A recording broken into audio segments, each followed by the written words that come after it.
राम भारत की चेतना है, राम भारत का आधार है, राम भारत की आत्मा है। लोग युद्ध करते हैं राज सत्ता के लिए, वहाँ संघर्ष हो रहा है छोड़ने के लिए। राम आपकी नज़र में थोड़ा सा समझना चाहेंगे कि राम इस देश के लिए इतना महत्वपूर्ण क्यों है, इतने सारे देवताओं के बीच में? साधारण से उत्तर दूं कि आज भी आप गूगल में जहाँ करोड़ों आपको इंफॉर्मेशंस हैं, रिकॉर्डेड डाटाज हैं, उसमें आज भी अगर आप मर्यादा पुरुषोत्तम शब्द टाइप करेंगे तो सिर्फ श्री राम का नाम ही आएगा। तो अभी राम की ज़रूरत है या फिर कृष्णवंशी होने की ज़रूरत है? हम कहीं भी किसी चीज़ में सीमित नहीं होते। हम राम के भी हैं, हम कृष्ण के भी हैं, और राम और कृष्ण के अतिरिक्त भी हैं जी। हम हनुमान जी के भी हैं, हम महादेव के भी हैं। नमस्कार दोस्तों, मैं हूं अनुपम के सिंह और आप देख रहे हैं TFI यानी थिंक फॉर इंडिया। हम लोग अलग अलग एपिसोड में, अलग अलग वीडियो में, अलग अलग गेस्ट से बात करते रहते हैं, लेकिन आज हमारे साथ जो मेहमान हैं वो बहुत ही खास हैं। और इसका कारण ये है कि हमारी जो प्राचीन भारतीय संस्कृति है, जो हमारी प्राचीन परंपरा है, आज के समय में, आज की स्थितियों में कहा जाता है कि समय जो है हर साल बदल जाता है, हर दशक में बदल जाता है, हर सदी में बदल जाता है, लेकिन कुछ ऐसी चीज़ें हैं जो भारत की, इसे हम ये कह लें कि भारत की जो प्राचीन संस्कृति है उसकी महानता कह लें, या फिर उसकी प्रासंगिकता बनी ही रहती है किसी न किसी रूप में, बस हमें उन्हें पहचानने की ज़रूरत होती है। तो आज हमारे साथ जो मेहमान हैं उन्हें आपने पहले भी TFI पर देखा है एक वीडियो में। मनोज सिंह जी हैं जो सिविल सर्वेंट रहे हैं और अब जो है लेखन के माध्यम से एक तरह से हम ये कह लें कि हमारे जैसे अनगिनत लोगों को जागरूक कर रहे हैं और उनको दिशा निर्देशित कर रहे हैं, उनका मार्गदर्शन कर रहे हैं। मनोज सर, आपका बहुत बहुत स्वागत है TFI पर। जय श्री राम। तो मनोज सर के बारे में एक और चीज़ मैं बता दूं कि मध्य प्रदेश, महाराष्ट्र और हिमाचल प्रदेश में आपके जीवन का शायद अधिकतर जो समय रहा है वो बीता है। तो उसके अलावा आप जो हैं सो कि इंजीनियर भी हैं और MBA की डिग्री, हालांकि इंजीनियर तो मैं भी हूं, लेकिन मनोज सर जो हैं उस ज़माने में इंजीनियर रहे हैं जब, अब तो बहुत इंजीनियर हर साल काफ़ी खेप में निकलते हैं, उस ज़माने में रहे जब बहुत बहुत कम इंजीनियर निकला करते थे। और साथ ही इन्होंने MBA की डिग्री भी ली और हिमाचल प्रदेश में इनकी काफ़ी दिन पोस्टिंग रही और उसी दौरान इन्होंने लेखन का जो है कार्य शुरू किया। और समझिए कि अब तक ये काफ़ी पुस्तकें जो है लिख चुके हैं। मैं आर्यपुत्र हूँ, मैं रामवंशी हूँ, अभी मैं कृष्णवंशी हूँ, अगर मैं सही हूँ तो ये आ रही है पुस्तक अभी आपकी। और एक लेखक के रूप में इन्होंने एक सांस्कृतिक राष्ट्रवाद, हम यूँ कह लें कि भारत की जो प्राचीन परंपराएं हैं उनको पुनर्जीवित करने के कार्यों में जो लोग लगे हुए हैं उनमें एक मनोज सिंह सर का भी नाम आता है। तो सर, सबसे पहले तो आपकी किताबों से ही शुरू करते हैं, क्योंकि आप तो किताबों में ही आजकल किताबें लिखने में ही रहे हैं। तो आपकी जो पुस्तक है मैं आर्यपुत्र हूँ, तो उसके बारे में देखिए, आर्य शब्द जो आता है हम लोगों के सामने, एक बार मैं जो हम लोग के जनरेशन की चीज़ है वो आपको थोड़ा सा बताना चाहूँगा। आर्य शब्द आता है तो हम लोगों को पढ़ाया गया कि आर्य बाहर से आए थे और जो यहाँ के मूल निवासी थे वो द्रविड़ हुआ करते थे। तो आर्य यहाँ पर आए, फिर उन्होंने एक एक करके सारे शहरों को जो है सो कि तबाह किया और फिर मूल निवासियों को गुलाम बनाया और फिर वो यहाँ पे आके जो है वो बस गए। तो आर्य को बस इसी में समेट के रख दिया गया है। लेकिन आप जो कहते हैं कि मैं आर्यपुत्र हूँ, या आर्य का जो आपने जो किरदार गढ़ा है, या फिर आर्यपुत्र का सर वो कैसा किरदार है? क्या वो वही बाहर से आया हुआ आक्रांता आर्य है, मूल निवासी को गुलाम बनाने वाला, या कुछ और है? बस आप ये समझ लीजिए कि ये आपने जो नैरेटिव बताया, जी जी, ये जो अंग्रेजों का नैरेटिव बनाया हुआ था 250-500 साल का, जी जी, उस नैरेटिव, झूठा नैरेटिव को, ये जो भ्रम था, जी जी, ये जो इतिहासकारों का मनगढ़ंत कथा जो थोपी गई कई कारणों से, इस पूरे नैरेटिव को ये 3 शब्द से आराम से काटा जा सकता है। अच्छा। मैं आर्यपुत्र हूँ। अच्छा। तो जब आर्यपुत्र हूँ, मतलब मैं आर्य, जो भी कहेगा तो यही कहेगा ना, मैं आर्यपुत्र हूँ, तो ये लाइन से ही लगेगा कि मैं तो आर्यपुत्र हूँ, यहाँ का उस आर्य का पुत्र हूँ। मेरे पूर्वज आर्य थे और मैं उसी आर्य का पुत्र हूँ जी। और ये सभी कहेंगे तो मैं आर्यपुत्र हूँ, तो भारत का हर आदमी कहेगा मैं आर्यपुत्र हूँ। तो ये जाने अनजाने ये जो टाइटल है उस पूरे नैरेटिव को ध्वस्त कर देता है। तो मुझे तो दुख इस बात का हो रहा है कि हम इतनी बड़े झूठ को आज भी चर्चा कर रहे हैं और मुझे भी इतना अध्ययन करके पुस्तक को लिखना पड़ा, ये एक दुखद पहलू है। तो ये तो आपका जो कथन है कि बाहर से आए थे, आक्रांता थे, शहरों को तबाह किया, मूल निवासी को ये बनाया, पढ़ाया यही गया सर। बहुत अब यह आज भी पढ़ाया जा रहा है, ये भी बहुत दुखद है जी। ये भी बहुत दुखद है। तो ये नैरेटिव को ख़त्म करने के लिए प्रमाण के साथ एक सतयुग की पूरी कथा मैंने लिखी है जी। जिसका टाइटल ये मैं आर्यपुत्र हूँ, जिसमें यह सिर्फ इस नैरेटिव को ध्वस्त ही नहीं करता है, यह भी बताता है कि वो आर्य कौन थे, वो आर्य कैसे रहते थे, वो कहाँ रहते थे, उनका जीवन क्या था, उनकी सामाजिक व्यवस्था क्या थी, उनकी राजनीतिक व्यवस्था क्या थी, उस जमाने में कौन से युद्ध हुए, उस जमाने में क्या, मतलब एक समग्र पूरा समाज का पूरा दस्तावेज प्रमाण के साथ, लेकिन वो कथा रूप में वो आर्यपुत्र अपने पूर्वजों की कथा बता रहा है। तो इस तरीके से एक नैरेटिव को खत्म करना तो उसका एक छोटा सा पार्ट है, लेकिन नैरेटिव को खत्म करके जो असली इतिहास है उसको स्थापित करने का प्रयास है। सर, आपकी नज़र में अगर पूछा जाए कि मैं ही जैसे कहता हूँ कि मैं आर्यपुत्र हूँ और मेरे पूर्वज जो थे वो कौन थे, ये आर्य कौन लोग थे, तो आप इसे कैसे समझाएंगे? देखिए, आर्य मतलब एक विशेष आप एडजेक्टिव के रूप में कह सकते हैं जो सभ्य है। जैसे प्रभु श्री राम के लिए आर्य कहा गया है, जी। ठीक है, रावण के लिए तो आर्य नहीं कहा गया ना, वो अनार्य है जी। इसी तरीके से कैकेयी को भी अनार्य कहा गया है। जी। तो आप इस छोटे से विश्लेषण से ही समझ सकते हैं। कंपैरिजन में हनुमान जी जो प्रभु के जो परम भक्त हैं वो भी आर्य हैं। अच्छा। तो उनको भी आर्य संबोधन किया गया। भरत, लक्ष्मण, शत्रुघ्न सब आर्य हैं। और आप महाभारत काल में आएंगे तो सारे भीष्म पितामह से लेके पांडव और कौरव अब एक दूसरे को आर्य संबोधन ही कर रहे हैं। तो जो भी दुष्ट होता था, जो सभ्य नहीं होता था, जो असभ्य होता था, जो जिसके अंदर राक्षस तत्व थे, उन्हें अनार्य कहा जाता था, जो सभ्य नहीं थे। तो एक तरह से सभ्य और असभ्य के रूप में इसको लिया जा सकता है। या और अगर उसको बहुत इतिहास के संदर्भ में और अंदर डिटेल में जाए तो आप इस तरीके से भी समझ सकते हैं कि जब कृषि व्यवस्था नहीं थी तो हम सभी लोग पहले दिन से ही तो कृषि नहीं करने लगे थे। जी। हम सब पहले जंगल में रहते थे। एक अलग तरह की सभ्यता थी, कृषि पूर्व की सभ्यता। तो जो कृषि करने लगे, कृषि के कारण एक स्थायी तत्व आया, उस स्थायी तत्व के कारण एक समाज स्थापित हुआ। तो जो कृषि करने वाले लोग थे वो आर्य कहलाए, और जो कृषि नहीं कर रहे थे, जो प्रकृति के साथ नहीं चल रहे थे, वो अनार्य कहलाए। तो ये डिवीजन को आप इस तरीके से भी समझ सकते हैं कि जो गांव में रह गए हमारे लोग, तो परिवार के कुछ लोग शहर में आकर रहने लगते हैं, तो एक शहरवासी हो जाते हैं, एक ग्रामवासी हो जाते हैं। लेकिन दोनों की जीवन शैली में बहुत अंतर रहता है। तो उसी तरीके से जो कृषि करने लगे थे वो आर्य कहलाने लगे, और जो कृषि नहीं करते थे उन्होंने उनको अनार्य कह दिया। जी। तो अनार्यों का क्या बहिष्कार का चलन था या फिर उनको समाज में स्वीकार नहीं किया जाता? जीवन शैली के अंदर एक कन्फ्लिक्ट तो था ही, डिफरेंस ऑफ लाइफस्टाइल तो था ही। लेकिन वो एक दूसरे को स्वीकार भी करते थे, एक दूसरे के साथ संबंध भी था। अब जैसे आप कई उदाहरण ऐसे मिल जाएंगे आपको कि घटोत्कच है, तो आप इसको कैसे आप लेंगे, ठीक है ना, जो भीम और हिडिंबा का। हाँ, तो ऐसे केसेस में दोनों का मिलन भी है। ऐसे कई सारे एग्जाम्पल्स हैं। जी। और जो रावण की सत्ता में महाभारत जो रामायण काल में आपका आता है, मरीच हो या ताटका हो, इन सबको आप अनार्य कहेंगे। जी। जो रावण की सेना में लोग थे। लेकिन वहीं पे विभीषण तो आर्य हो जाएंगे ना। अच्छा।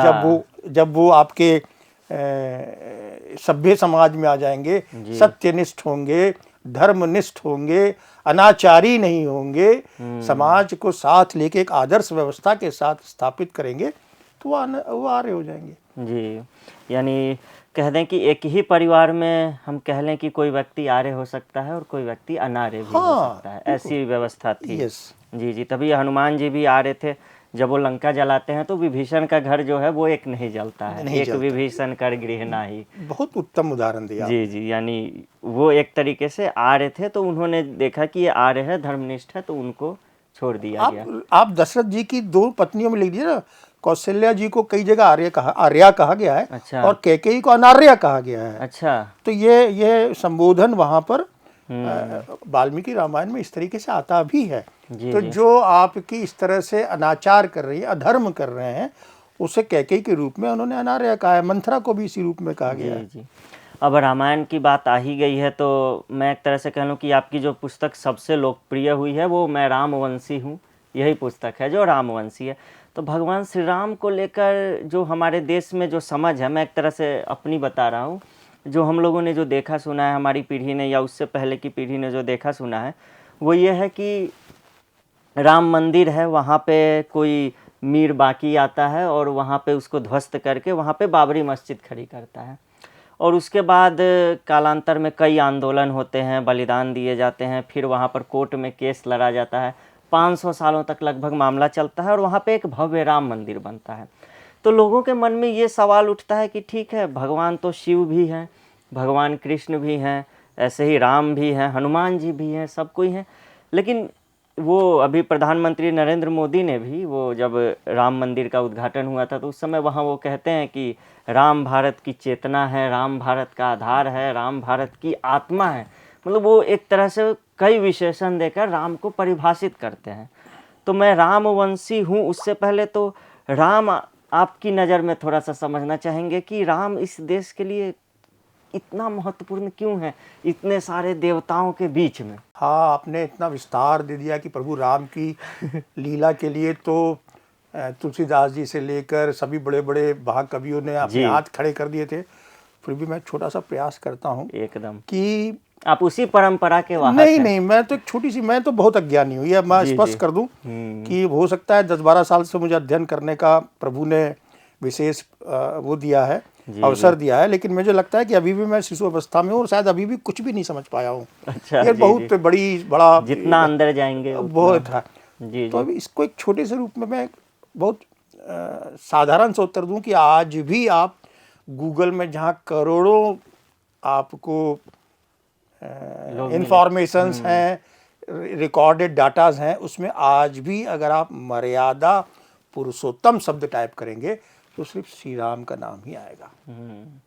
ये शायद उदाहरण एक छोटा सा पर्याप्त है आज के परिप्रेक्ष्य में जो आपने। चलिए, आपने अभी उसको मीर बाकी मुगल काल से लेकर अभी तक मंदिर की बात करी, तो उसी से निकाल कर मैं इसके एक छोटा सा उत्तर देने का प्रयास करूंगा कि पूरे विश्व इतिहास में ऐसा कोई उदाहरण आपको नहीं मिलेगा जहां इस तरह के आक्रांताओं के द्वारा तोड़ा गया कोई स्थान पुनर्स्थापित किया गया हो और इस तरीके से भव्य रूप में बना हो, और उसके लिए भी 500 साल तक निरंतर अनगिनत संघर्ष, अनगिनत जीवन के बलिदान, अनगिनत पीढ़ियां खप गईं। विश्व इतिहास में ऐसा कोई भी उदाहरण नहीं मिलता।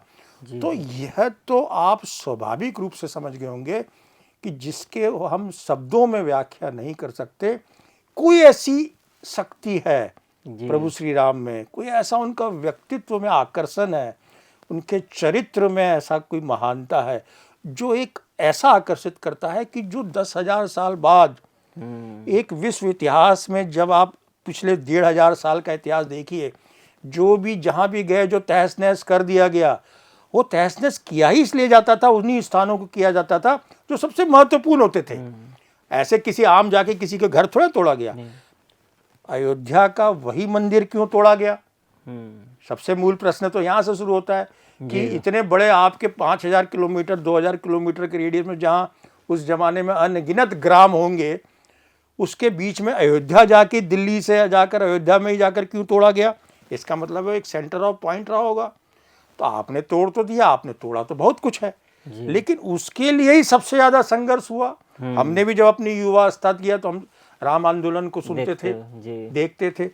तो प्रभु श्री राम के बारे में विश्व इतिहास में दूसरा उदाहरण ना होना उनकी महत्ता को स्थापित करने के लिए पर्याप्त है।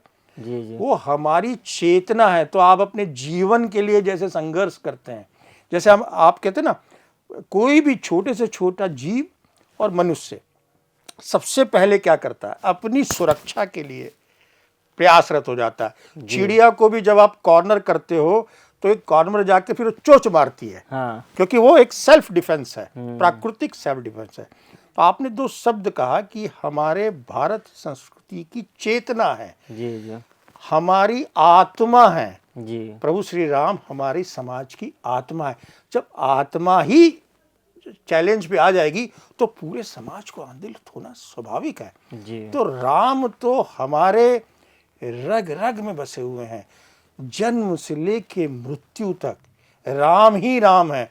ऐसे नाम की स्थापना को अगर कोई चैलेंज करेगा तो पूरा के पूरा समाज सेल्फ डिफेंस के रूप में खड़ा होना ही चाहिए, और खड़ा हुआ। जी जी। एक सवाल मेरे मन में बार बार उठता है कि श्री राम के बाद बहुत से महापुरुष हुए इस धरती पर। कह लें कि अगर पिछले कुछ वर्षों का ही इतिहास देखें तो बहुत राजा भी बहुत हुए, संत महात्मा भी बहुत हुए, उसके अलावा दार्शनिक भी बहुत हुए, उदाहरण सेट करने वाले लोग भी बहुत हुए। लेकिन आज तक श्री राम का ही नाम लिया जाता है। जब भी किसी का उदाहरण दिया, मेरा बेटा जो है सो कि एकदम राम है, एकदम राम जैसा बेटा हो, राम जैसा भाई हो। आखिर ऐसा उन्होंने क्या विशेष कर दिया था कि राम का पुत्र, रामवंशी होना आज इतना महत्वपूर्ण हो जाता है? अगर ये आप समझा सकें। ये मेरा ख्याल है शायद अनुपम जी आप भी समझ रहे हैं, आपके सारे दर्शक भी इसका आंसर जानते हैं। ये एक ऐसा भाव है, जी जी राम का चरित्र एक ऐसा भाव है जिसे शब्दों में व्याख्या नहीं की जा सकती। तो सारे दर्शक, आपके जितने भी दर्शक होंगे, जी जी बाल्य 2-4 साल के बालक से लेकर 90 वर्ष का जो वृद्ध भी होगा, उनके सामने हम प्रयास कर रहे हैं, जबकि वो जानते हैं इस बारे जी, में। जी, ये सबसे समस्या तो ये है हम्म। कि प्रभु राम के बारे में बात करना, क्योंकि सब उनके बारे में जानते हैं। फिर भी मैं अपनी तरफ से एक बात कहना चाहूँगा बिल्कुल। कि ऐसी मेरे मन में विचार आया था कि हर बड़े आदमी के, हर बड़े महापुरुष, हर बड़े राजा महाराजा के नाम पर एक वंश चलता है। चाहे वो इक्ष्वाकु वंश हो, रघुवंश हो, सूर्य वंश हो या यदुवंश हो, हर जगह एक वंश चलता है। गुप्त काल चल रहा है, उधर आज की डाट में भी हम मुगल कहते हैं, आज की डेट में तो परिवारवाद चलता है ना। बिल्कुल। इसका परिवार चल रहा है। आपकी राजनीति में भी परिवार वंश परंपरा चल रही है। इसका बेटा ही मुख्यमंत्री बनेगा, इनका बेटा ही प्रधानमंत्री बनेगा। तो फिर इस समाज की चेतना जिस पर पूरी तरीके से आधारित है, उस प्रभु राम का वंश क्यों नहीं नाम से चला? ये प्रश्न मेरे मन में आया जी। यह प्रश्न का उत्तर ही अपने आप में राम की व्याख्या है कि राम के नाम का कोई वंश ही नहीं है। उनके भी तो बेटे रहे होंगे, पोते रहे हैं, लेकिन कोई वंश तो नहीं है ना। अच्छा, इसका मतलब है कि वो वंशवादी नहीं थे, परिवारवादी नहीं थे। आज के युग के रूप में आप बात करिए, इस तरह से समझिए। एक नया मैं आपको फील दे रहा हूं कि उनके मन में कहीं भी परिवारवाद नहीं था, वंशवाद। इसलिए राम वंश नहीं चला। तो यहां जो रामवंशी है वो एक आम जन है।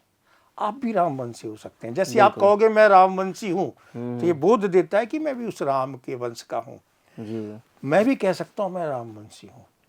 एक आदिवासी भी कह सकता है मैं रामवंशी हूं। एक कावेरी नदी पे रहने वाला, एक सह्याद्री नदी पहाड़ पे रहने वाला, एक दक्षिण में रहने वाला आदमी या उत्तर में रहने वाला आदमी या हिमगिरी में रहने वाला आदमी भी कह सकता है मैं रामवंशी हूँ। एक पश्चिम में रहने वाला राजस्थान के रेगिस्तान का भी कह सकता है मैं रामवंशी हूँ। बस्तर वाला भी कह सकता है मैं रामवंशी।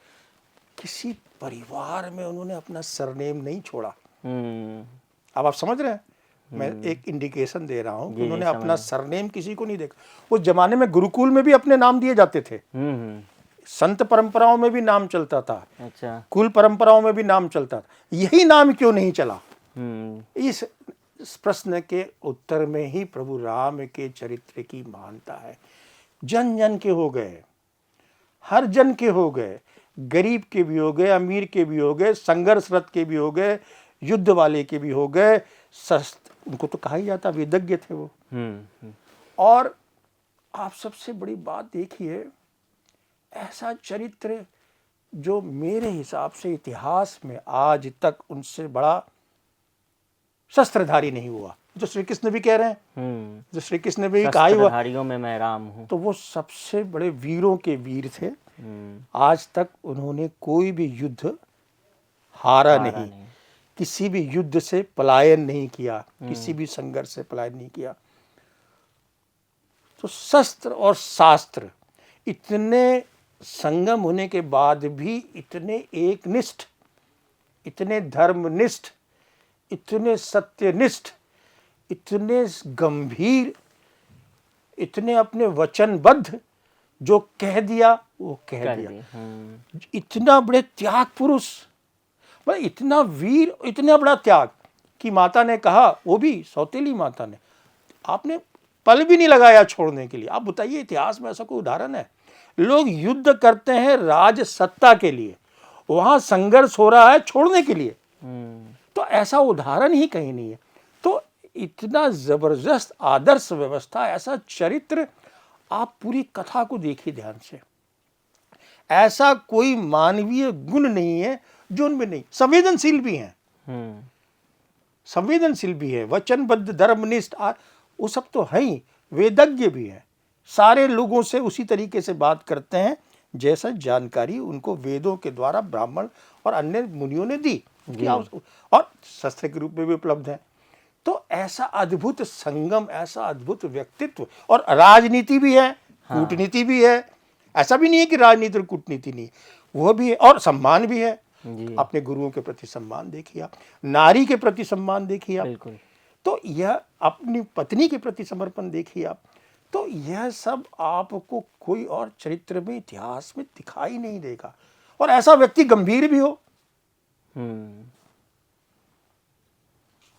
इतना गंभीर राजनेता के रूप में कि राम राज्य की कल्पना आज भी की जाती है कि वैसा राम राज्य हम बना सके।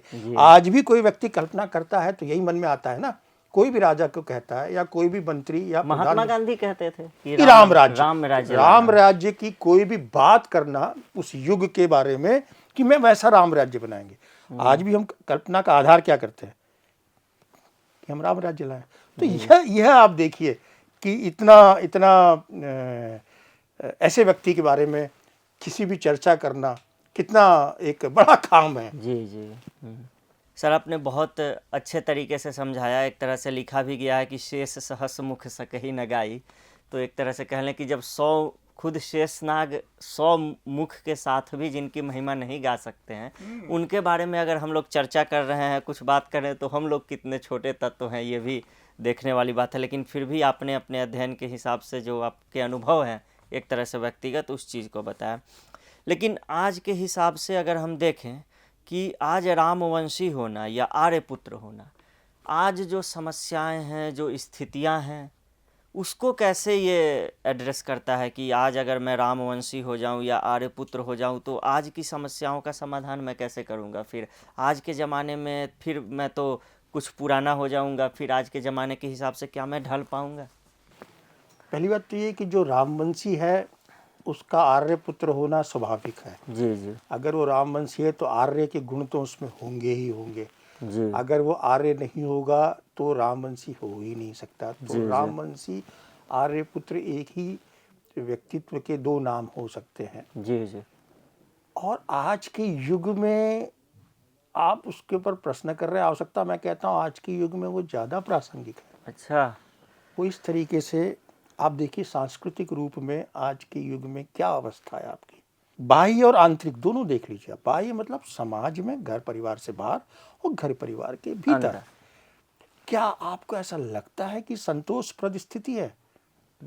मतलब मैं उत्तर देने से पहले प्रश्न कर रहा हूँ कि क्या आपको लगता है कि समाज के अंदर, परिवार के अंदर आंतरिक और परिवार के अंदर बाह्य रूप में, क्या आप एक व्यक्तिगत रूप से संतोष व्यक्त कर सकते हैं? हम तो पहली बार देख रहे हैं कि वो न्यूक्लियर फैमिली, संयुक्त परिवार वाला कॉन्सेप्ट, वरना हमने तो बचपन से दादा दादी, नाना नानी, इन लोगों को कभी संयुक्त परिवार माना ही नहीं, परिवार ही सब लोग हुआ करते थे। आजकल वो हो गया है कि 3 लोग हैं परिवार में, वही परिवार हैं, कोई भी एक्स्ट्रा वहाँ पे आ जाता है, कह लें अब एक्स्ट्रा हो गए हैं दादा दादी, नाना नानी, तो वो लोग अब एक तरह से संयुक्त परिवार नाम दे दिया जाता है। फिर हम लोग इंस्टाग्राम पे देख रहे हैं तमाम तरह के रील्स वायरल हो रहे हैं, इसमें महिलाएं पुरुष दोनों, अगर मैं इनका वो करूं तो दोनों होते हैं। तो आज की तो स्थिति आपने पूछी तो सर यही देख रहे हैं। अब मैं तो उसके एक आगे बढ़ जाता हूँ। जी आपने न्यूक्लियर परिवार कहा, जी जी। मैं तो कह रहा हूँ अब न्यूक्लियर परिवार भी नहीं रहा, न्यूक्लियर इंडिविजुअल हो गया है। हर न्यूक्लियर परिवार के अंदर अब तो वो बच्चा भी नहीं करना चाह रहे। ऐसी सिचुएशन आ चुकी है ना। मैं गलत तो नहीं हूँ, अगर जी गलत जी, हो तो नहीं माफ बिल्कुल कीजिएगा। ऐसा हो रहा है, हो रहा है। और उस पति और पत्नी के बीच में भी अब तो हर एक दोनों का अपना अपना मोबाइल है।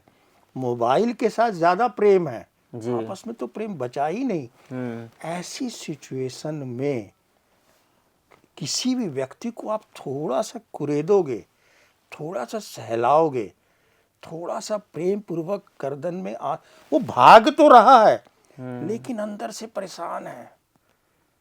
उसके लिए रामवंशिया ज्यादा प्रासंगिक है, क्योंकि प्रभु राम जो हैं अपने परिवार को बचाने के लिए, परिवार को संयुक्त रखने के लिए, परिवार आनंद में रहे, उसके लिए उससे उत्तम उदाहरण कोई हो ही नहीं सकता। ये हो गया आंतरिक। जी जी। और दूसरा बाह्य सामाजिक रूप में जो रावण, जो राक्षस तत्व है, जो अराजक तत्व हैं, जो असामाजिक तत्व हैं, जो सड़क पर कुछ भी कर सकते हैं, उनसे निपटने, जो भी किसी को उठा सकते हैं, किसी के साथ कोई भी दुष्कर्म कर सकते हैं, उसको निपटने के लिए भी राम के चरित्र की ही आवश्यकता है। जी।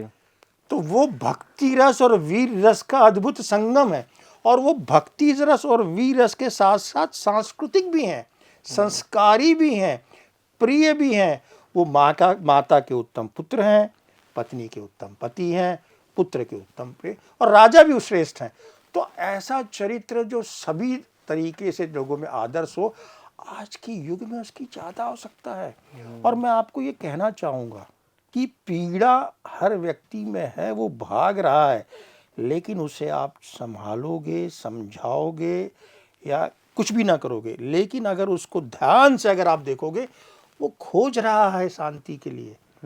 लेकिन चूंकि प्रवाह इतना तेज है, ट्रैफिक इतना ज्यादा है, पीछे से गाड़ियां इतनी हॉर्न बजा रही हैं, आप भी उसी प्रवाह में बह रहे हो, लेकिन वो परेशान है। ऐसे नहीं कुछ।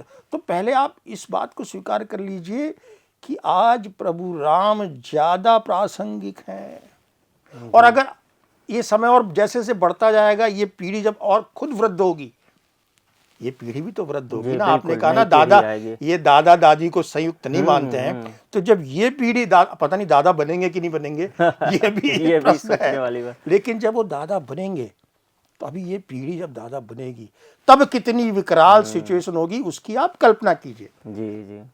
यानी कहने की मान लीजिए जो हमारी उम्र के लोग हैं, आज तो पहले होता था क्या कि अब पेरेंट्स इसी पे खुश हो जाते हैं, कोई बोलता है कि ये लड़की मेरी ज़िंदगी में है, जो सामान्य मैं आजकल की पीढ़ी की बात कर रहा हूँ, वो बोलता है कि ये लड़की मेरी ज़िंदगी में है, तो आजकल पेरेंट्स खुश हो जाते हैं कि चल भाई कोई लड़का तो नहीं है भाई, लड़की। तो आप सर एक और बात करते हैं, आप शिक्षित समाज और संस्कारी समाज दोनों को अलग अलग रखते हैं आप। उससे पहले मैं ये कह दूँ, आपने शांति की बात की, तो जो भाग दौड़ में जो लोग हैं आजकल, तो वो लोग शांति के लिए आजकल कैसे कैसे प्रयास करते हैं। आजकल बहुत सारे मेडिटेशन सेंटर खुल गए हैं, जहाँ आप जाके मेडिटेट कर सकते हैं, वहाँ पे फ़ोन अलग रख के लोग जाते हैं वहाँ पर। मतलब ये भी एक कारोबार हो चला है पूरा, यानी शांति के लिए भी पैसा देना पड़ रहा है लोगों को। तो इसके बाद आता क्या है कि आप बात करते हैं शिक्षित और संस्कारी समाज की, ये दोनों अलग अलग है। आपका मानना है शायद ये कि आज का समाज शिक्षित तो है लेकिन संस्कारी नहीं है वो, तो ये क्यों आप मानते हैं? रावण विद्वान था, बिल्कुल वेदज्ञ था, वेदज्ञ था, शिक्षित था ना, कमी क्या थी? संस्कारी नहीं था। किसी की पत्नी को, किसी के कुदृष्टि डालना, अपने भाई के साथ अराजकता बन जाना, अपनी सारी सिर्फ मतलब कोई भी चीज अनुशासित नहीं था उसका। विद्वान तो ऐसा विद्वान किस बात का? तो ऐसा शिक्षित समाज जिसके अंदर रावण तत्व हो, शांति नहीं है, संतोष नहीं है। लंका भी तो बहुत सोने की थी ना, उससे उत्तम उदाहरण तो कुछ और हो ही नहीं सकता।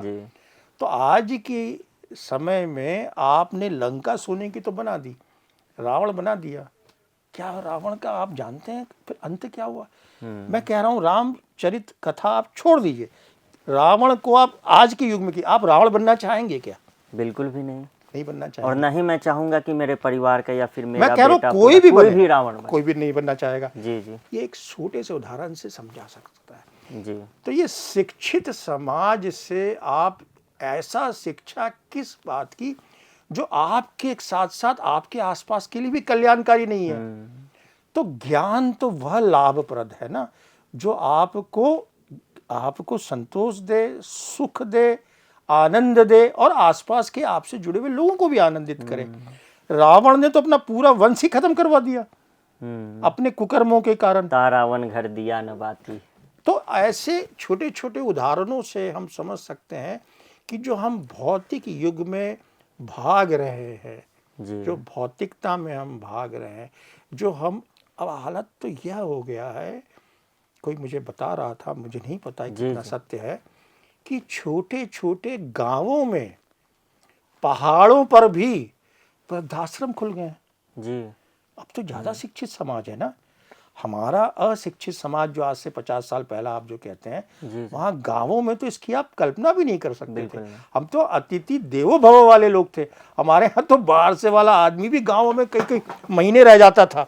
तो ऐसी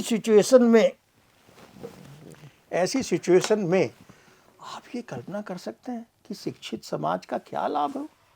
जी तो यह जो संस्कार हैं, जिसके संस्कार के उत्तम उदाहरण, सर्वश्रेष्ठ उदाहरण, आदर्श उदाहरण प्रभु श्री राम है। जी जी ऐसा उत्तम उदाहरण के द्वारा आप खुद ही उसमें डिकोड कर सकते हैं कि उस संस्कारों के कारण अयोध्या भी अयोध्या जी बन जाती है। जी इक्ष्वाकु वंश आगे जाकर सूर्य वंश प्रभु राम के गुणगान गाने लगता है, जो आज भी कई दुनिया के कितने वंश आए होंगे, चले गए होंगे, किसी का नाम जन जन आज भी नहीं लेता। आज भी प्रभु राम का नाम जन जन लेता है। जी जन्म से लेकर मृत्यु आज भी राम के नाम चलती। ये उस संस्कार की देन है। जी आपने जैसा कि कहा कि तो संस्कार क्रांति इसमें एक आ जाती है। जैसे संपूर्ण क्रांति तो हमने सुना है कि जयप्रकाश नारायण के नेतृत्व में आता है, जब सत्ता जो है एकदम बेलगाम हो जाती है। तो इसी तरीके की हर तरह की क्रांति जो है आती रही है। ये संस्कार क्रांति क्या है फिर, और ये कैसे आई? यह जो भौतिकता है जी, ये जो भौतिकता का ये जो भाग दौड़ है, जी जी हमने खाने का इंतजाम कर लिया हरित क्रांति, पीने का इंतजाम कर लिया दुग्ध क्रांति। हम शिक्षित तो हो गए, हम समझ गए कि हमें ज़्यादा दूध पीना है जी, हम समझ गए कि हमें बहुत ज़्यादा खाना है, लेकिन हम ये भूल गए, उसमें एक भाव है कि मुझे ही खाना है, मुझे ही पीना है। उस क्रांति में हम दूसरों को छोड़ दिया हमने।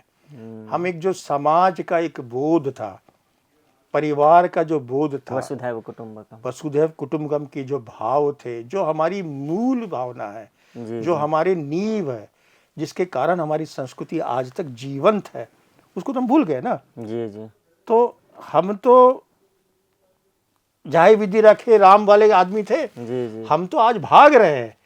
तो उस भाग दौड़ से निकलने के लिए एक बहुत रिवॉल्यूशनरी, क्रांतिकारी, टोटालिटी में, समग्र रूप में, जैसे हमने एक दुग्ध क्रांति लाई, दूध का ज़्यादा से ज़्यादा उत्पादन हो। हम कोई भी क्रांति से ही हम पूरी टोटल सिविलाइजेशन को इस्टेब्लिश करते हैं ना। आज की डेट में हमको आंख बंद करके आप ध्यान से सोचिए तो हर इंडिविजुअल से लेके, परिवार से लेके समाज, संस्कारों की उसको आवश्यकता है। जी। उस संस्कारों में बहुत कुछ आता है। मैं आपको एक चीज और छोटा सा उदाहरण और देता हूँ। उस संस्कार में यह भी आता है कि आत्म सुरक्षा भी कैसे होना चाहिए। नालंदा जला दिया जाएगा, ऐसा शिक्षा किस बात? लाखों पुस्तकें जल गई। वो संस्कार आपके पास नहीं। राम के चरित्र में देखिए आप, वो हिंसावादी नहीं है लेकिन अहिंसावादी भी नहीं है। आप उनको हाथ नहीं लगा सकते। यह भी संस्कार का ही पार्ट है। संस्कार सिर्फ आप जिस तरीके से समझते हैं सिर्फ शास्त्रों से संबंधित नहीं, वो शस्त्र से भी संबंधित है। वो आपके स्वयं के अस्तित्व को ले, वो भौतिक भी है, वो अभौतिक भी है, वह लौकिक है, अलौकिक भी है, वह सामाजिक है, आध्यात्मिक भी है, वो पारिवारिक भी है और राष्ट्र के लिए भी है। हम्म, हम सिर्फ अपनी इंडिविजुअल की बात नहीं करते। ये वही वाली बात होगी कि आप ज्ञानी तो बहुत है लेकिन चिंतक नहीं है। आजकल ज्ञानी बहुत हैं लोग, लेकिन उनके ज्ञान में चिंता नहीं है, इसलिए आपको चिंतक नहीं मिलेंगे। चिंतक कौन है? जो चिंता कर रहा है। जी जी। ऐसा ज्ञान किस बात का जिसमें चिंता नहीं है? चिंतकों में हमने महर्षि अरविंद का नाम सुना है, स- राजनीति में भी ऐसे लोग हुए, वीर सावरकर का हमने सुना है, श्यामा प्रसाद मुखर्जी अब का आप सुना इन है। सब की बातों को आप ध्यान से देखिए, जी, उनके अंदर समाज, राष्ट्र, सभी चीजों की परिकल्पना है। जी तो ये संस्कार आपको पूरी संस्कृति का वाहक बनाना है। जी जी पूरे एक संस्कार के द्वारा एक पूरी संस्कृति, सभ्यता को आपको समृद्ध करना है। जी जी। उस समृद्ध बनाने के लिए जो प्रयास है, जो कार्य है, जो प्रयोजन है, वो संस्कार क्रांति है। वही संस्कार क्रांति है। जी जी। हमने राम की बात की सर, तो राम के बारे में तो कह लें कि बात होती ही रहती है लगातार। अब आप लिख रहे हैं मैं कृष्णवंशी हूँ, तो देखा जाए तो राम और कृष्ण में दोनों एक ही तत्व के अवतार माने जाते हैं, एक ही तत्व के अलग अलग रूप उन्हें समझ लीजिए कि माना जाता है कि विष्णु ही अलग अलग रूप में आया तो राम और कृष्ण होते हैं। लेकिन इनके जीवन को अगर हम देखें तो बहुत भेद दिखता है दोनों के जीवन में। जैसे हो सकता है कि किसी स्थिति में राम जो है वो अलग निर्णय लेते और कृष्ण जो है उस स्थिति में वो बिल्कुल ही अलग निर्णय लेते। तो राम और कृष्ण का जो ये अंतर है, कृष्ण को आप कैसे समझते हैं मतलब, और वो राम से अगर अलग हैं तो अभी राम की ज़रूरत है या फिर कृष्णवंशी होने की ज़रूरत है? फिर यहाँ तो कन्फ्यूजन क्रिएट हो जाएगा। यह प्रश्न तुलनात्मक प्रश्न ही व्यर्थ है और हीन है, और यह हमारे समाज की समस्या भी है और इससे हमें बचना चाहिए। जी, लेकिन जब आपने प्रश्न किया है तो हम पलायनवादी नहीं आजकल तो तुलनात्मक का है सर, वो तो सचिन महान या कोहली। हाँ, तो उसमें हमें उससे पलायन भी नहीं करना चाहिए, उत्तर देना चाहिए। जी जी। तो आप इस तरीके से कह सकते हैं कि प्रभु श्री राम हृदय में निवास करते हैं और श्री कृष्ण मस्तिष्क को प्रभावित करते हैं। ये मेरी समझ डेवलप हुई है। प्रभु श्री राम आदर्श हैं, प्रभु श्री कृष्ण यथार्थ हैं। तो यथार्थ के द्वारा आदर्श की प्राप्ति, श्री कृष्ण तो स्वयं कह रहे हैं ना कि मैं श्री राम हूँ शस्त्रधारियों में, तो वहां तो वो तुलना ही खत्म होगी जब श्री कृष्ण स्वयं कह रहे हैं। और जब दोनों एक ही तत्व से निकल रहे हैं तो भी तुलना खत्म हो गई। और जैसा हम जैसा व्यक्ति, आप जैसा व्यक्ति जब वो कहेगा मैं आर्यपुत्र भी हूँ, मैं रामवंशी भी हूँ, मैं राम का भी वंशी हूँ, मैं कृष्ण का भी वंशी हूँ, इस देश का, इस समाज का, इस सभ्यता का, इन संस्कारों में यही तो विशेषता है। हम कहीं भी किसी चीज में सीमित नहीं होते। हम राम के भी हैं, हम कृष्ण के भी हैं, और राम और कृष्ण के अतिरिक्त भी हैं।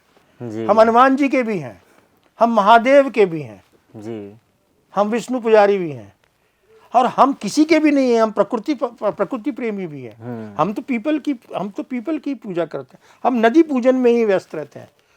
हम तो तुलसी से ही पूजन करके अपने समाज की संस्कृत बना देते हैं। तो हम तो नेति वाले, कहीं अंतम है ही नहीं जी। हम देखते हैं प्रभु श्री राम भी महादेव की वो कर रहे हैं। आप देखिए कथाओं में अनेक उदाहरण मिलेंगे। जब विष्णु जी शिव जी की उपासना कर रहे हैं, शिव जी विष्णु जी की श्रद्धा भाव दे, आप देखिए हमारे यहाँ तो समग्र रूप है। यही कारण है जो समावेशी वसुधैव कुटुंबकम की बात, हम सब में हैं और सब हम में हैं। हम सब में हैं और सब हम में हैं। तो हम जैसे ही इस तरह के भाव से बात करते हैं तो वो सनातनी भाव नहीं है। हमारा सनातनी भाव वो है कि जो कृष्ण का पुजारी है वो राम को भी उपासना करता है, और जो राम का पुजारी है वो श्री कृष्ण को भी उपासना करता है, और दोनों की आवश्यकता है। दोनों, हम माता पिता के बीच में तुलना कर सकते हैं क्या? बिल्कुल भी नहीं। अगर कोई बच्चे से ये पूछा जाए कि मम्मी प्यारी है पापा, तो जो प्रश्न पूछने वाला है, तो मैं नहीं तुम कह रहा हूं, वो दुष्ट है। वो माँ और पिताजी में भेद कराना चाह रहा है। बिना और माँ और पिताजी के पुत्र का जन्म ही नहीं हो सकता। परिवार के लिए माता और पिता का दोनों की आवश्यकता है। और मेरे भाई, माता पिता का ही नहीं, दादा दादी की भी आवश्यकता है जी, नाना नानी की भी आवश्यकता है, एकदम बुआ फूफा की भी आवश्यकता है, मामा मामी की भी आवश्यकता है। तो जो ये प्रश्न करे कि तुम्हें माता प्यारे, तो उसे कहना चाहिए माता पिता के अलावा मुझे दादा दादी भी प्यारी है, नाना नानी भी प्यारे हैं, बुआ फूफा भी प्यारे हैं, भाई बहन भी माँ प्यारे बाप हैं। भाई बहन भी प्यारे हैं। हम उस संस्कार के लोग हैं। जी। एक तरह से अगर एक व्यर्थ सवाल का जवाब अगर इतना सटीक हो तो मैं और भी ऐसे व्यर्थ सवाल पूछने की अनुमति जो है वो चाहूँगा। नहीं, अच्छा है, इस व्यर्थ के कारण ही हम समर्थ बन रहे हैं। जी जी। यह भी एक देखिए प्रभु की लीला है, यह भी प्रभु की लीला है। कई प्रयोजन ऐसे होते हैं, अगर मान लीजिए वो मरीच अगर वो नहीं बनता तो रावण का वध भी नहीं होता। जी जी। तो मरीच के कारण ही, मरीच के उस मृग तृष्णा के कारण ही एक वो जो है उसकी रावण का वध हुआ। तो हर घटनाक्रम के पीछे एक विशेष प्रयोजन है। आपके इस प्रश्न के पीछे भी अच्छा है, मेरे मन में भाव है। जी जी। ऐसे ही सर मैं एक थोड़ा सा व्यक्तिगत अनुभव भी बताना चाहूँगा कि अभी कुछ दिनों पहले की ही बात है। एक दोस्त जो है वो मेरे यहाँ आया, वेल एस्टाब्लिश्ड है, मतलब सैलरी 25-26 लाख इस तरीके से सालाना सैलरी है, सब कुछ है, लेकिन बहुत ज़्यादा परेशान है। बहुत ज़्यादा परेशान है क्योंकि पहले वो जब स्कूल टाइम था तो वो मार्क्स को लेके परेशान रहता था, दूसरों को देख के इसका इतना आ गया, ये आ गया। फिर जब कॉलेज टाइम में उसे हमने देखा तो वो सीजीपीए को लेके परेशान रहता था कि इसके इतने आ गए, उसके इतने आ गए, ये कैसे मैं जी पाऊँगा। फिर घर पे बता रहा है, हर जगह बता रहा है, ये बहुत दिक्कत हो गई भाई। फिर प्लेसमेंट का टाइम आया तो उस समय किसका कहाँ प्लेसमेंट हुआ ये देखकर परेशान था एकदम। मतलब एक तरह से कह लें कि जो होते हैं ना, जो रोते रहना, इस तरीके की बात थी। अब वो बेचारा इसको देख के परेशान है कि मैं शादी कैसे करूं, कहाँ करूं, और फिर इस चीज़ को लेके परेशान है कि जो 6 साल बाद जो मेरे दोस्त थे ये यहाँ है, वो वहाँ है, वो उसने इंस्टाग्राम पे फ़ोटो डाला, वो बहुत खुश है, मैं क्यों दुखी हूँ। फिर उसने मतलब मेरे सामने ये बात रखी कि क्या, कैसे, इस समस्या का समाधान क्या है सर, फिर आप थोड़ा सा बताएं। क्योंकि अगर मैंने एक मॉडल दिया कि अगर उसके मन में ये समस्या है, ये लगातार 20 साल से बेचारा परेशान ही है, तो ऐसे कॉर्पोरेट वगैरह में काम कर रहे हैं, ऐसे हजारों लड़के होंगे जो परेशान होंगे, मैं उसका एक कहाँ जाए। बड़ा एक ऐसी सटारिस्टिक भी है जी और जी विनोद भाव से भी मैं कह रहा बिल्कुल हूँ कि इसको कहना चाहिए दुखी आत्मा है। जी वो जी, दुखी हाँ आत्मा वही है। समझ लीजिए। और ये जो कॉर्पोरेट की प्रॉब्लम है, इसमें एक समस्या और है। जी जी। अगर आप इन्हें मुफ्त में कोई सलाह देंगे ना तो उन्हें स्वीकार्य नहीं होगा। उन्हें चाहिए एक लंबा चौड़ा कॉर्पोरेट स्टाइल का ऑफिस, जिसमें 5-10-20 हज़ार रुपए की चालान हो, 2-4-6 घंटे का वेटिंग टाइम हो, और थोड़ा सा अलग तरीके का कोई प्रोफेसर टाइप का बैठा हो, एक बहुत लंबी चौड़ी डिग्री हो, एयर कंडीशन कमरा हो, वो आपकी काफ़ी ज़्यादा पैसा वैसा ले ले आपसे, 10-20 घंटा आपसे कराए और आपको लंबा चौड़ा वो दे, तो वो संतोष होगा उसको। प्रपोजल लिख के दे, आपसे डिस्कस, और 2-4 अंग्रेजी के शब्द जरूर रखे और क्लिष्ट शब्द जैसे समझ में ना आए, और तो वो उसके आप और हम ज्ञान देंगे तो नहीं मानेगा वो। मेरी तो आपसे बात हुई थी तो मैंने उसी आधार पर थोड़ी सी समझाने की कोशिश की, लेकिन फिर उसने बताया मैंने यूपीएससी में पढ़ा कि राम और कृष्ण तो माइथोलॉजी हैं, उनका कोई सबूत ही नहीं है, तो मैं कैसे तो उसे मतलब ये कह देना चाहिए, चलो ठीक है माइथोलॉजी मान लेते हैं, जी जी। लेकिन ऐसा माइथोलॉजिकल चरित्र निर्माण भी आप कर लेते तो ऐसा होता। आप अपने 10,000 साल के साहित्यिक चेतना में, साहित्यिक सफर में, साहित्यिक यात्रा में, साहित्यिक लेखन में ऐसा दोनों चरित्र आप निर्माण कर लेते जी। भाई।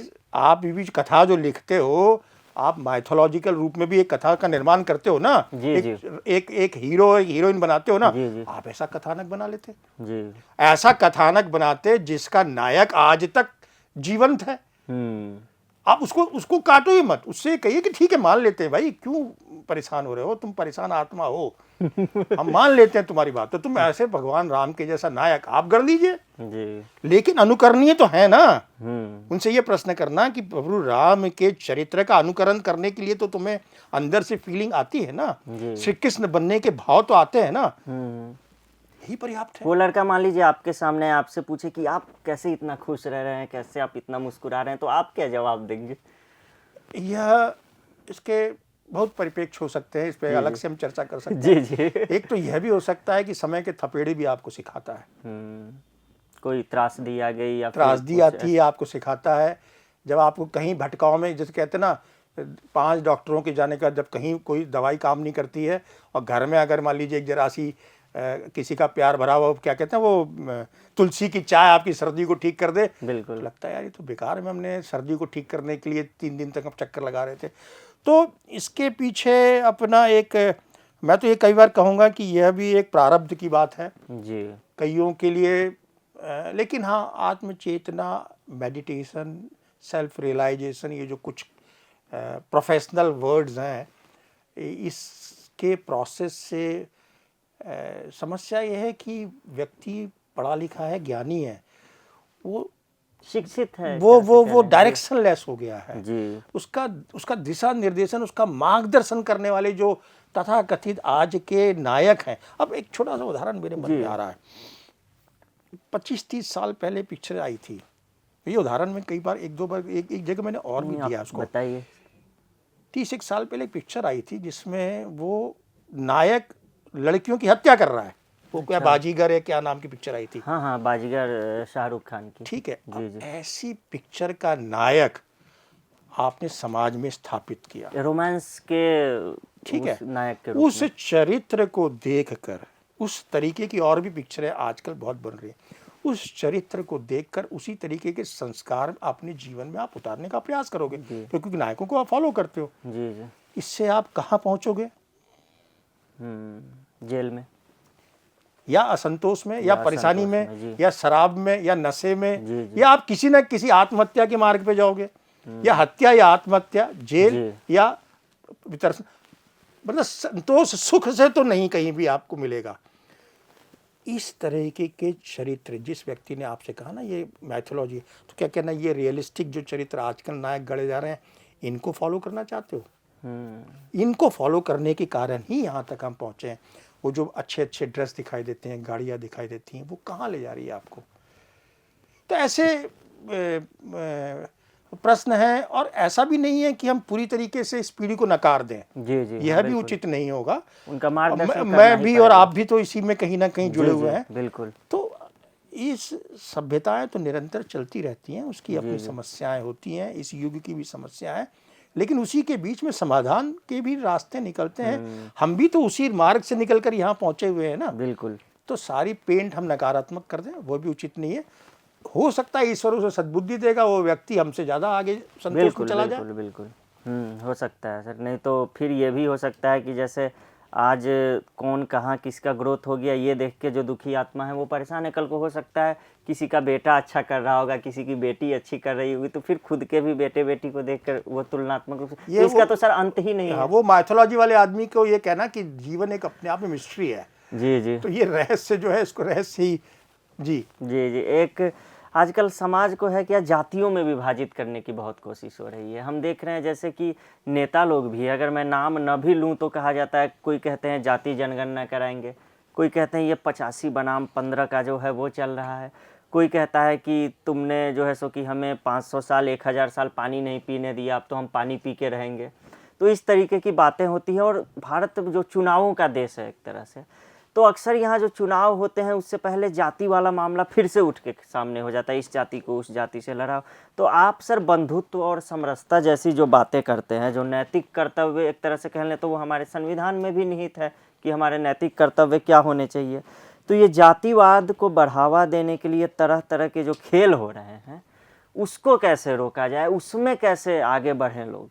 ये प्रश्न आपने बहुत उत्तम पूछा है, और यह बहुत ही कष्टदायक भी है, अलार्मिंग भी है, चिंता का भी है, चिंतन का भी है, दुखी भी है, और हमें इसके बारे में ध्यान भी रखना है, जागरूक भी करना है, हर तरीके से समस्या को स्वीकारना भी है और समाधान भी देना है। ये मतलब इसे आप नकार भी नहीं सकते और अवॉइड भी नहीं कर सकते, और स्वीकार करते हुए भी आगे बढ़ना तो है। देखिए, ना बटेंगे ना कटे, बटेंगे तो कटेंगे, जो ये एक नारा आया, जिसे स्वीकार भी किया गया। आखिरकार समस्या है, इसीलिए ये नारा आया और नारा स्वीकार भी हुआ, और बहुत सत्य भी है इसके पीछे, भाव भी सत्य है। तो बटेंगे तो कटेंगे, यह स्वीकार होने के बाद नेक्स्ट प्रश्न आता है कि ना बटे उसके लिए क्या प्रयास किया जाए। एकजुटता के लिए, समरसता के लिए। आखिर प्रभु राम, हम्म, आप मुझे बताइए, चारों भाई बने रहना, उसका मैंने एक प्रयास इस तरीके से किया जी कि राम लक्ष्मण भरत शत्रुघ्न मेरे 4 वर्ण के भाई हैं आधुनिक युग में, और अगर आप साथ रहोगे तो परिवार अयोध्या बन जाएगा, और साथ नहीं रहोगे तो महाभारत का कुरुक्षेत्र बन जाएगा। हस्तिनापुर हो जी, कुरुक्षेत्र बन जाएगा। कुरुक्षेत्र। बहुत सरल है। अगेन यहाँ राम श्री कृष्ण प्रयास कर रहे हैं अंतिम समय तक महाभारत में भी, एक साथ रहो, स्वयं 5 दूत बन के गांव जा दे रहे दो, हैं। 5 गांव दे दो। कुरुक्षेत्र की वो परिकल्पना समझ रहे थे कि क्या होने वाला है, ये नहीं समझ में। तो यह अगेन छोटे से उदाहरण में कि चारों भाई अगर इकट्ठा रहेंगे तो अयोध्या जी राम राज्य की स्थापना होगी जी। अयोध्या जी में राम राज्य की स्थापना होगी, और भाई अगर साथ नहीं रहेंगे तो कुरुक्षेत्र में सर्वनाश होगा। बहुत सरल सा उदाहरण है। तो उसके लिए प्रयास किसको करना है? प्रयास राम को करना है, भरत को करना है, किसी एक का कंट्रीब्यूशन नहीं है। राम चूंकि बड़े हैं, राम का सबसे ज्यादा है। आप देखिए भरत खनाऊ रख के और उनका त्याग कम है, लक्ष्मण जी क्या उनका त्याग कम साथ में निकल है, लेते हैं। शत्रुघ्न जी क्या उनका। आप देखिए ना, चारों चरित्र, चाहे वो 4 मिनट के लिए आए हो या पूरे 3 घंटे में आए हो, रामचरितमानस में शत्रुघ्न जी की चाहे वो 4 मिनट का वो, फिर भी उनका भी उतना ही त्याग है जी। तो यह समरसता, देखिए समस्या तो है, इसे स्वीकार करना पड़ेगा आपको।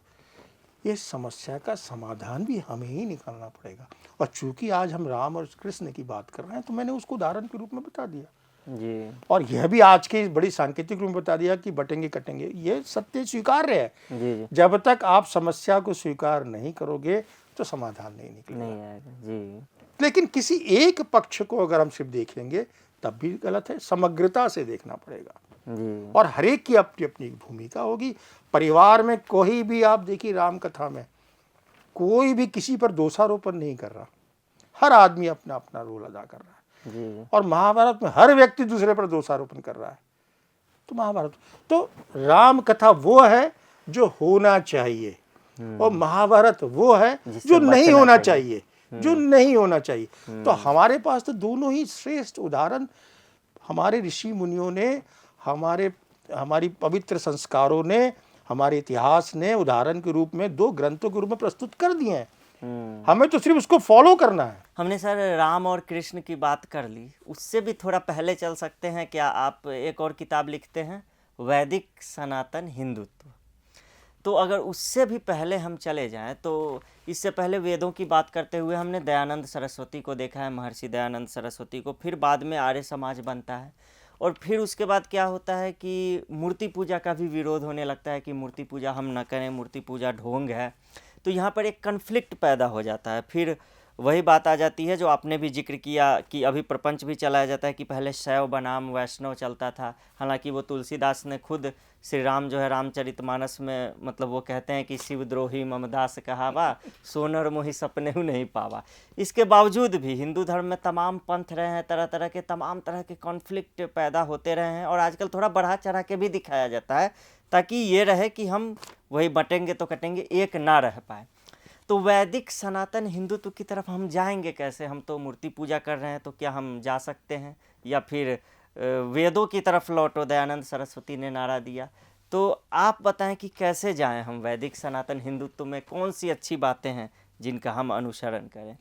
आपके प्रश्न इतने बड़े हैं कि उस पर चर्चा करने के लिए पहली बात तो मैं बहुत ही अज्ञानी हूँ और बहुत छोटा सा मेरा अनुभव है। लेकिन ये एक विशाल तंत्र है और विशाल महासागर है। लेकिन आपके सवालों में ही आंसर भी हैं। जी। आपने एक वर्ड यूज़ किया कन्फ्लिक्ट, जी। और इसी तरीके के जो, देखिए ये कन्फ्लिक्ट ना हो के इसको आप कह दीजिए सह अस्तित्व, शास्त्रार्थ, इस तरीके की बातों कहें, यह हमारी परंपरा रही है। हम सबके साथ सह अस्तित्व में कहते हैं। हमारे यहाँ इस चीज़ों के कारण इसको जीवंतता भी कह सकते हैं हम। हमारे यहाँ जो वेद को मानता है वह भी स्वीकार्य है, जो वेद को नहीं मानता है वह भी स्वीकार है, जिसे वेद के बारे में नहीं पता वो भी स्वीकार है। हम आस्तिक नास्तिक दोनों वाले लोग हैं, हम राम और कृष्ण दोनों वाले लोग हैं। चारवाक जबाली वाले हमें भी मम्मी भी चाहिए, हमें पापा भी चाहिए। जी। और मम्मी पापा नहीं है तो हम मम्मी पापा का, उनकी अनुपस्थिति में भी मम्मी पापा की आदर। हम सभी को, हम सूर्य पूजक भी हैं, हम चंद्रमा पूजक भी हैं, हम सूर्यवंशी हैं, हम चंद्रवंशी भी हैं। आप ये देखिए ना, हमने वर्गीकरण तो किया है लेकिन उस सभ्यता के निर्वाहन के लिए किया है। समावेशी है, हम समरसता की बात करते हैं। यह एक ऐसा भूमंडल है जहाँ दुनिया के, आप 2-3 पंथों की बात कर रहे हैं, इस भूमंडल पे, इस मंडल पे, इस पृथ्वी के छोटे से द्वीप पे दुनिया की सभ्यता के जितने भी लोग हैं यहीं आकर सुरक्षित रहे। पारसियों को अभी देख लीजिए, इजराइल के आदमी यहीं सुरक्षित रहे। वो पोलैंड के एक कथा चलती है राजकोट के राजा की, कि वो द्वितीय विश्व युद्ध में वहां से भाग कर आके हमारे यहाँ रहे। आप मुझे बताइए, बर्मा के साइड पर, आसाम के साइड पर, सारे साउथ ईस्टर्न एरियाज के लोग, हमने तो उनको भी स्वीकार किया हुआ है। हम तो शिरडी साईं बाबा को भी मानने वाले लोग हैं। हमारे यहाँ क्या स्वीकार्य नहीं है? हमारे यहाँ कबीर भी हम कबीर की भी पूजा करने लगे। हमारे लिए कबीर भी पूजनीय है, तुलसी भी है, कबीर भी है। तो हम तो मूर्ति पूजक है या नहीं है? ये तो हरि अनंत, हरि कथा अनंता है। यहाँ पे, यहाँ पर तो राम भी शिव की उपासना कर रहे हैं और शिव विष्णु के साथ मिलकर राम की लीला देखने, पार्वती को कथा सुना रहे हैं। देखिए अब यहाँ कन्फ्लिक्ट कहाँ है? प्रेम रस है यहाँ तो पार्वती और शिव जी जो है राम की कथा देख रहे हैं, और राम जो है वहां पर रावण की लंका लगाने के लिए पहले शंकर की उपासना कर। तो आप मुझे बताइए, कहीं आपको कन्फ्लिक्ट दिखाई देता है? नहीं, यहाँ तो बिल्कुल नहीं दिखाई देता है। हमारे में भी नहीं है। और थोड़ी बहुत तो जीवंतता बनी रहनी चाहिए ना, थोड़ी बहुत तो गर्माहट बनी रहनी चाहिए, इस रूप में ही लेते हैं। तो इसी कारण से हम बचे हुए हैं।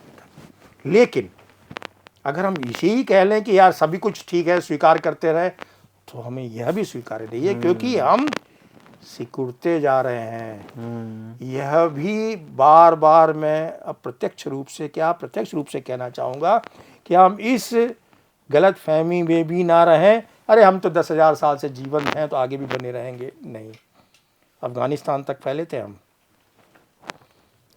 अब हमारी सिचुएशन, उत्तराखंड में भी हम परेशान हो रहे हैं। अब बांग्लादेश की स्थिति किसी से छुपी नहीं है, उसका असर पश्चिम बंगाल में क्या होगा इसकी हम कल्पना कर सकते हैं। श्रीलंका में राष्ट्रपति के स्विमिंग पूल में जाके लोग नहा रहे थे। तो यह इससे आंख भी नहीं मूंदा जा सकता। इसलिए पुनः राम अधिक प्रासंगिक है।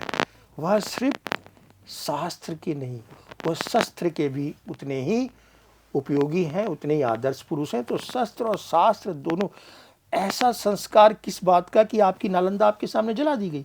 मैं तो बार बार इसको लेके बहुत उद्वेलित होता हूँ, पीड़ित भी होता हूँ कि हम बहुत ज्ञान के सागर थे, बहुत ज्ञान था हमारे पास, क्या फायदा उस ज्ञान का? तो हम बहुत अपने आप को बड़े आनंद में रहें कि हमने तो सबको समावेशी हैं, हम तो बड़े आनंद, बहुत पुरानी प्राचीन सभ्यता है, तो हम सो जाएं चद्दर ओढ़ के। नहीं, पुनर्जागरण के साथ साथ हमें पुनर्चौकन्ना भी रहना है, और साथ में रामवंशी को राम के उदाहरण के साथ चलते हुए, जहाँ पर रावण हो उसका शस्त्र का उपयोग भी करना है रावण के लिए। जी जी, यानी और कहा भी गया है, भगवान श्री राम का जो बाण है, राम बाण कहा गया है। राम राज्य के लिए राम बाण भी चलाना पड़े तो उसे हिचकना नहीं है। तो आपकी अनुमति के साथ सर इस चर्चा को अब समाप्त करना चाहेंगे। हालांकि ये अंतहीन चर्चा है। अभी आपने सुना मनोज सिंह सर को, और कैसे विभिन्न सवालों का उन्होंने, हम वेदों की तरफ भी गए, हम राम की तरफ भी गए, हम कृष्ण की तरफ भी गए, और जहाँ जहाँ जो है सो कि आप लोग चाहते थे कि मनोज सर को ले जाया जाए, वहाँ वहाँ मैंने ले जाने की पूरी कोशिश की है। और व्यर्थ सवालों से भी एक तरह से कह लें कि सोना और हीरा निकालने की कोशिश की है। तो हमारे भारतवर्ष में ऐसा नहीं है कि चिंतकों की कमी नहीं रही है। हमारी भूमि जो रही है वही चिंतकों की रही है, ये योद्धाओं की भी रही है, ये संतों की भी रही है, ये महर्षियों की भी रही है, एक तरह से गृहस्थों की भी रही है। एक तरह से कई ऐसे भी लोग हुए हैं जिन्होंने गृहस्थ के रूप में भी अपने परिवार को कैसे पाला जाए, उस रूप में भी उन्होंने उदाहरण जो है पेश किए हैं। तो हम चाहेंगे कि आगे भी मनोज सर जो हैं वो आएँ हमारे साथ, हमारा ज्ञानवर्धन करते रहें, हमारा मार्गदर्शन करते रहें। इनमें जिन पुस्तकों की चर्चा हुई है, मैं रामवंशी हूँ, मैं आर्यपुत्र हूँ, वो सब आप पढ़ सकते हैं, ऑनलाइन भी वो मिल जाते हैं। तो मनोज सर आपका बहुत बहुत धन्यवाद TFI पर आने के लिए। और इसके साथ ही मैं विदा लेना चाहूँगा। अनुपम के सिंह मैं आपसे विदा लेता हूँ। अगले वीडियो में फिर मिलेंगे किसी नए विषय के साथ। तब तक के लिए नमस्कार। देखते रहिए TFI।